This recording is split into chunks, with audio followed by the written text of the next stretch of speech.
there's nothing like being in a room of givers and doers. It's just like the perfect combination. It doesn't happen often in Chicago, but it's happening every year thanks to Cape.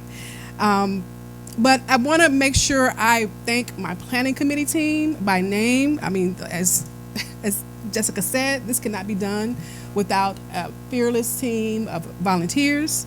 Claudette Baker, Andreessen Brown, Iona Calhoun Baptiste, Jessica Dudley, Janice Dunbar Travis, Karenina Grimble, Deborah Harrington, Damian Heron, Monique Brunson Jones, Kristen Mack, Tawa Mitchell, who sends her regrets, and Zahira Sultan. Thank you so much. Now on to our champion of diversity, Kaye Wilson. I have known Kaye since her involvement with the Chicago Foundation for Women's African American Leadership and Outreach Council. In the mid-90s to the late 90s, in which I was one of the staff liaisons at CFW.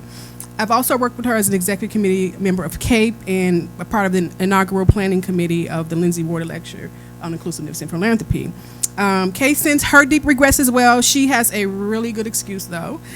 She really wanted to be here and also had travel plans that she could not change. Regardless, she deserves this award, and nothing alters that fact. This also means that I get to say anything about her, and she can't stop me. Anybody who knows Kaye knows she tells the greatest stories, and she's unfiltered. So when I called her to talk about the actual award and her taste in art, like, she knows about this. She's been a part of this for a while, so she knows that she gets a piece of art. So I just called her and said, what would you like? And she said, anything from Little Black Pearl. And we're already in touch with Little Black Pearl, and they're the ones who got this piece for us, and this wonderful artist who I'll talk about later, introduce you to. Then she said, I don't even know why I'm getting this award. Why am I getting this award? Y'all don't got nothing better to do to give me this little award. But the fact that she said that speaks volumes, and it's exactly why she deserves it. She does it because she just does it. I started telling her all the things that makes her a champion for diversity, and she perked up and said, oh, okay, and she said, I really didn't think I was doing anything special, but okay, it makes sense. Okay, so then she got excited and started working on her remarks, right then and there while I was on the phone. And so she was very excited and extremely disappointed when she couldn't make it and found out that the date was a conflict. So she also recorded a video because she really wanted to share some insight, which I'll share in a moment. But just to talk a little bit about her briefly, Kaye has over 50 years of professional experience in a variety of nonprofit organizations, educational institutions, and government agencies. You can read about her work over the years in the program booklet, but what I really want to touch on is how unassuming yet intent she is on opening doors for African Americans in the philanthropic sector as an advisor and staunch advocate for equity and diversity. She has extended herself as a mentor and collaborator in the philanthropic sector and served as a nurturer of several leaders in the field, many of whom are in this room. What makes her leadership extraordinary is that her invaluable advice and guidance is coupled with sharing her personal and professional connections. She's very good at having a balance of that. And regardless of her many accomplishments and her high-profile affiliations, she has remained touchable to anyone who comes in philanthropy. And she does everything in her personal, professional power to make sure other women and people of color are afforded opportunities for success in philanthropy. She has quietly yet consistently mentored and opened doors for people of color in the sector by inviting us to her personal networks and even her home. She not only encourages us to live our perspectives at the tables where we are underrepresented, she invites us to those tables, both decision-making tables and her kitchen table. She said, I don't know why I'm getting this award, and meanwhile, a few days later, she was having an event at her home to welcome newcomers into philanthropy. I said, Kaye, are you kidding? You're having an event. It's just how clueless she is about her influence, because it's just who she is. I mean, she cooks for you, and it's just wonderful. And she supports us in a way that speaks to the valuable tradition of African American elders, providing wisdom and insight that only experience and genuine concern can offer, earning her the nickname Mama Kaye. Like most mothers, she just does. when I spoke with her about the award, it was like calling my grandmother and asking her what does she want for Mother's Day or birthday, and she says, "Oh, I don't need anything. I don't need anything. I just need you to do good, and I need you to do well, and that'll make me happy." She is that mother, and a former colleague and I call her the Harriet Tubman of philanthropy in the nonprofit sector because of her informal yet clear focus on providing direction while creating viable paths for success. Like Harriet, she is not afraid to break the mold, speak her mind, and there's no expectation for accolades in her commitment to creating strong and well-connected leaders. She just shows us the way. I could go on, but I'll let you hear for yourself. She wanted to share some words of wisdom with the group here today. Hello, everyone. I want to thank Kaye for this award. I'm honored. And I want to say a few things about diversity. I've been thinking about it ever since you told me that I had the award, and I don't even know why I got it. But I do know what I feel and how I think about diversity. I believe that diversity requires authenticity, that you have to be authentically yourself. And I want to share one little story. When I was in philanthropy, I worked for the Woods Fund, and we did community organizing and public policy, welfare to work policy, as a matter of fact. I funded an organization on the west side called the Northeast Austin Committee or something like that.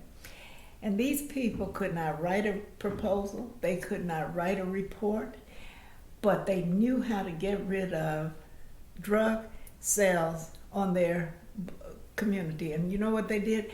They got some barbecue pits, those little barbecue pits, and they got on the corners where the drug dealers were selling drugs, and they made barbecue for the police. And the drug dealers just moved and moved. Everywhere the drug dealers went, they moved.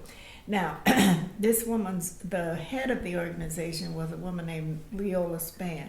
And Miss Spann and none of her staff knew how to write a proposal. And I'm speaking to those of you who are in philanthropy that sometimes you have to go over and above your job, what your job duties are. With Miss Spann, because she was effective, and she was very effective, and couldn't write a report, I used to have to edit her reports and get them so that she could continue to get her funding.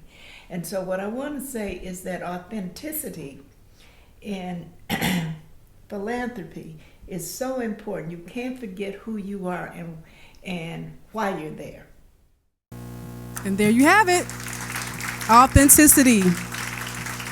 It takes courage to be authentic, and she's not afraid to tell you not to be afraid.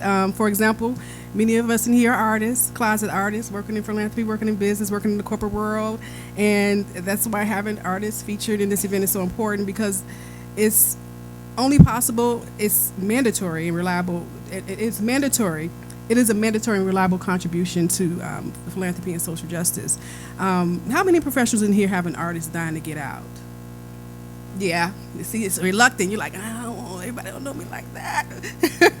Like that part of you that wants to wear like the shiny pants with the fringes on the side to work, but you're like, nah, human resources, they're gonna, Kaye would tell you to wear them. And she would tell you, don't be afraid. She tells us all the time, don't be afraid to get fired for being who you are. Don't be afraid. I got fired for all, but she speaks openly. I get fired from jobs. I don't care. I'm going to be myself because I know that's where I best make the contributions to the world. I'm excited to accept this art piece on her behalf. I want to show it to you.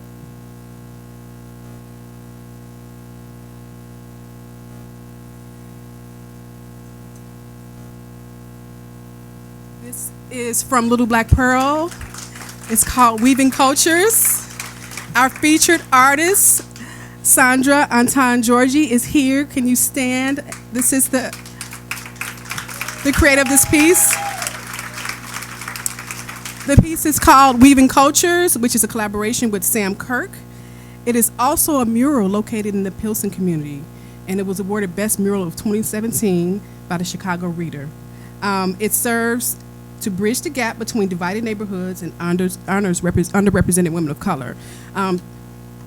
Sandra has been influenced by the power and lasting impact of visual art.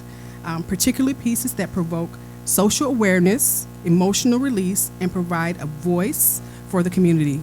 Over the years, her gifted use of paint and formation of concept has led to scores of public art pieces, including murals and collaborations that today dot the Chicago landscape.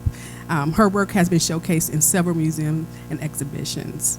About this piece, she said, "There's a need to have more positive images of women of color, and this work was created to ignite a consciousness around the power of inclusion."